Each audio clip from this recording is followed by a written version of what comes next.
As a surfer, you don't always have to be really talented on your board, but you have to be really good at reading the ocean. There's never the same way. There's no like perfect formula. It's a feeling.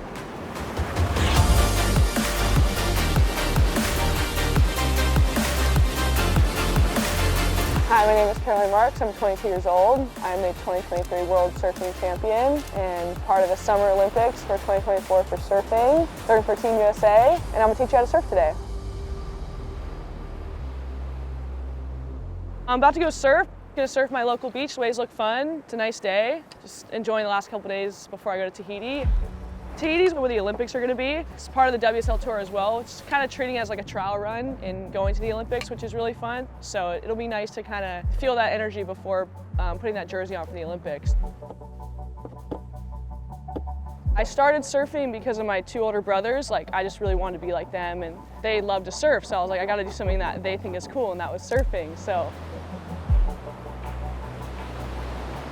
I remember entering the U12 girls, and I just did it just because my brother did it, and I was super oblivious going into it, and I just remember winning, and I was like, well, I must be all right at this. I surfed all day, and my brothers like cheered me up the beach, and I got this big trophy, and I was like, well, I just never want to stop. Like, how can I do this forever?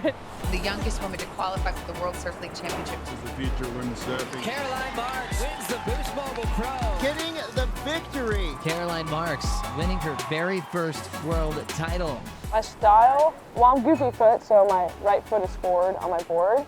I'd say majority of people that surf are definitely regular foot, so their left foot is forward.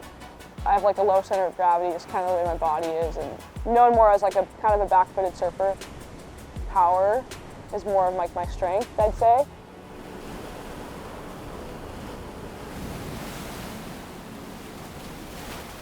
Learning how to surf. It's all about timing of the wave. When a wave's coming in, you don't want to go too early because the wave will just break on your back. You don't want to go too late because then you won't catch it. And every single wave, you do it differently. There's no like perfect formula. So it's a feeling. Like you feel the wave giving you enough force. After you paddle into the wave, you pop up. Like you're on your stomach and you just have your two hands on the deck of the board and then you pop up. And your right foot will be forward if you're foot, which is me, or your left foot will be forward if you're regular foot. And then you just ride your wave.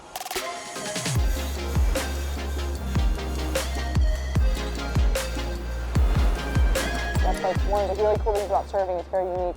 There's never the same wave. Like you're just always learning and reading the wave. Any single competition I'm in, it's a very similar mindset, you know? Like I don't ever put on the jersey and just not try my hardest or not try to surf the best. I'm a very all-in person. If I'm gonna do something, I really wanna do it and I really wanna do it right, so scoring, there's a panel of 5 judges. You can ride as many waves as you want, but they only score your top 2. They cancel out the high and the low, and it becomes an average of a score. You get scored from 1 through 10, and the highest you can ever get in a heat is 20 points. So that means you have 2 perfect 10s, which is to get a perfect 10 is very hard. You have to be perfect. So basically, whatever the highest combined heats total is wins the heat. So it's pretty simple, actually.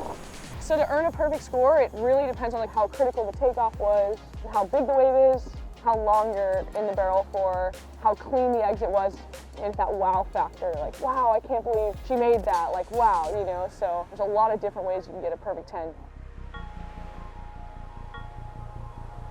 Top 5 terms. We say gnarly a lot. It's kind of like a good thing, I guess, like, it means it was like a good turn. Gnarly can also mean bad, like, oh, you get hit on the reef and you have like a scratch up your back and they're like, that was gnarly. So it could be like either or. Kook is not something you want to be. Having bad etiquette in the water, don't do that. Be respectful in the water, know when it's your turn to go. Try not to get in anyone's way. A grom is like kind of a young surfer, a young kid that's like frothing. Frothing is another word where you're like really excited, like everything's new and fresh and exciting.